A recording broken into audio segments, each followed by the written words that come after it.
হযরত আজরাইল আলাইহিস সালাতু সালাম একদিন হযরত ইব্রাহিম আলাইহিস সালাতু সালামের সঙ্গে লগ হইল। হযরত ইব্রাহিম আলাইহিস সালাম বলছে, ওগো আল্লাহর ফেরেশতা আজরাইল ভাই, তুমি যখন অবৎকার মানুষের জান কবজ করো তাহলে তোমার কোন সূরত হয় সেই সূরতটা আমার একবারে দেখাইবানি।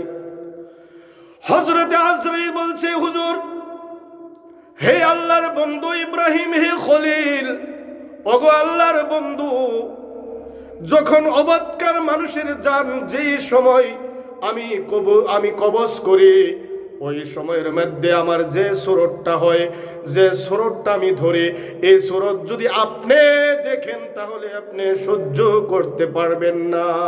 গতিকে আপনি দেখার কোনো প্রয়োজন নাই।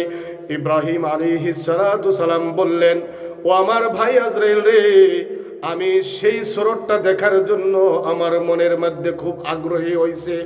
আমি অবৎকার মানুষের জানটা তুমি কোন সুরতে কবজ করো, এই সুরতটা দেখার জন্য আমি অপেক্ষায় ছিলাম। আমি যখন তোমারে পাইলাম, বলো ভাই আজরাইল, তুমি অবৎকার মানুষের জান কবজ করার সময় তোমার কি সুরত হয়?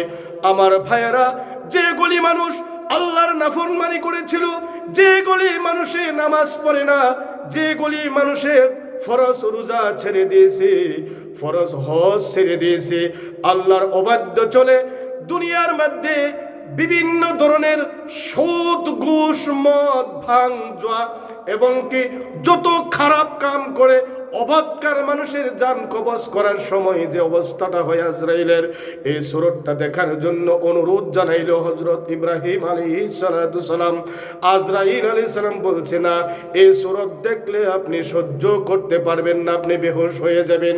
আল্লাহর নবী হযরত ইব্রাহিম আলাইহিস সালাতু সালাম বলছে, ভাই আজরাইল রে, আমি সেই সুরতটা দেখার জন্য আমার মনে বড় আশা, তুমি সেই সুরতটা দেখাও।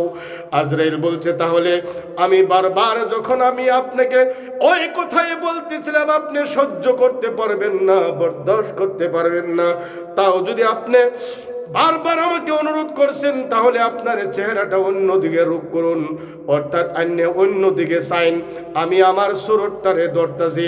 আমার ভাইয়েরা, হযরত ইব্রাহিম আলাইহিস সালাতু সালাম অন্যদিকে যখন মুখ ঘুরাইল, ওই সময়ের মধ্যে আজরাইল আলাইহিস সালাতু সালাম শরীরটাকে একটা ঝাঁকি মেরে দিলেন। আর অবৎকার মানুষের জান কবজ করার সময় যে অবস্থা হয়, এই সুরতটা যখন সে ধরলো, আজরাইল এইবার বলছে, ওগো আল্লাহর বন্ধু ইব্রাহিম, আপনি আমার দিকে রূপ করুন এবং আমার চেহারাটা এখন দেখুন, আমার চেহারার অবস্থা কি হয়েছে।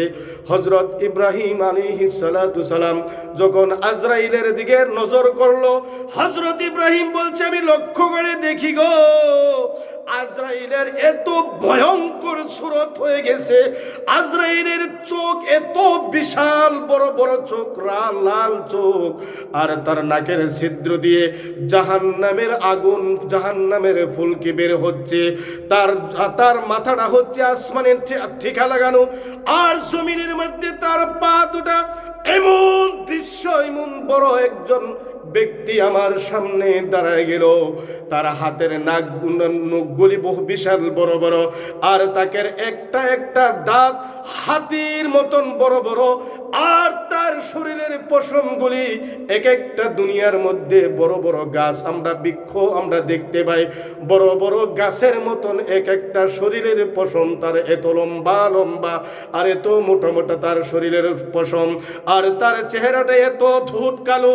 এমন দৃশ্য দেখে হযরত ইব্রাহিম বলছে, তার শরীর থেকে এমন দুর্গন্ধ ছড়াচ্ছে, এই দুর্গন্ধ যদি দুনিয়ার কোনো মানুষে পায় তাহলে কোনো একটি মানুষ বেঁচে থাকতে পারবে না, তার নাক মুখ দিয়ে জাহান্নামের ফুলকি বের হচ্ছে। এই দৃশ্য দেখে হযরত ইব্রাহিম আলাইহিস সালাতু সালাম বেহুশ হয়ে গেল, জমিনের মধ্যে পড়ে গেল। জমিনের মধ্যে পড়ে বেহুশ হয়ে গেছে। তখন আল্লাহর নবী হযরত ইব্রাহিম আলাইহিস সালাতু সালাম যখন বেহুশ হয়ে জমিনের মধ্যে পড়ে রইল, ওই সময়ের মধ্যে আজরাইল আলাইহিস সালাতু সালাম আবার নিজের সুরত ধরলো আর তার মাথার মধ্যে পানি দিল। হযরত ইব্রাহিম আলাইহিস সালাতু সালাম হুশ হয়ে গেছে। ইব্রাহিম আলাইহিস সালামের সেই হুশ আইলো। হুশ আবার পরে এত দৃশ্য দেখলো ইব্রাহিম আলাইহিস সালাম, যে অবৎকার মানুষের জান কবজ করলে যে সুরত হয় আজরাইলের, সেই সুরত দেখিয়া ইব্রাহিম আলাইহিস সালাম যখন বেহুশ হয়ে গেল, ওই সময়ের মধ্যে আবার বেহুশ অবস্থার মধ্যে আল্লাহর নবী হযরতে ইব্রাহিম আলাইহিস সালাতু সালাম তার আবার যখন হুশ আনার জন্য আজরাইল আলাইহিস সালাম তার খুব সুন্দর সুরত ধরল, দইরা হাইরা খাড়া করছে।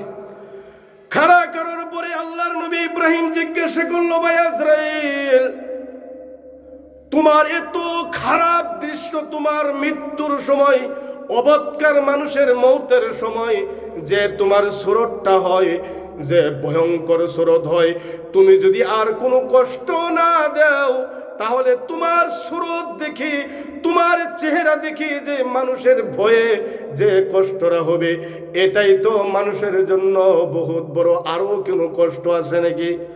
ইব্রাহিম সালামে কইতেছে, আরো কষ্ট আছে নাকি? আরো কোনো কষ্ট অবৎকার মানুষের জান কবজ করার সময় দেও নাকি?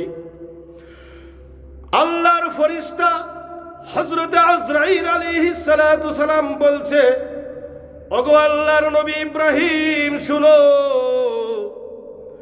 একটা বেনমাজি মানুষের জান যখন কবজ করি তার এতটা কষ্ট হয়।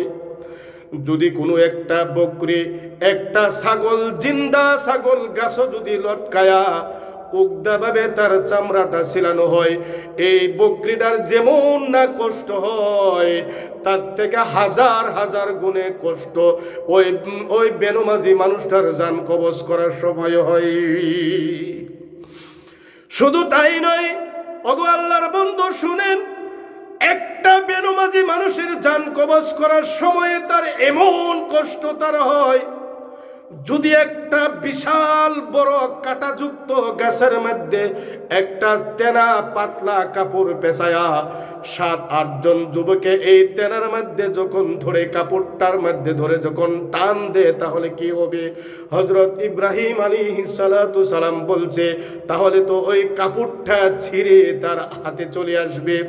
আল্লাহর ফেরেশতা হযরত আজরাইল বলছে, ওগো আল্লাহর বন্ধু শুনেন, যদি কোন একজন বেনমাজি তার জান কবজ করার সময় উপস্থিত হয়ে যায়, তখন আল্লাহ পাক রব্বুল আলামিন আমাকে অর্ডার করে, আমার ফেরেশতা, যাও যাও, জাহান্নাম থেকে 70,000 ফেরেশতা, জাহান্নামের 70,000 শিকল নিয়ে, হাতুড়ি নিয়ে, আগুনের হাতুড়ি হাতে নিয়ে ওই মৃত্যু ব্যক্তির কাছে চলে আসে, আর তার পায়ের বুড়া আঙ্গুলের থেকে চিপা শুরু করে রড দিয়ে, জাহান্নামের শিকল দিয়ে তাকে বাঁধা হয়, আর আগুনের হাতুড়ি দিয়ে তার মাথা থেকে নিয়ে পায়ের পাতা পর্যন্ত এমন করে মারতে থাকে, পিটতে পিটতে তাকে ক্ষত বিক্ষত করে ফেলে।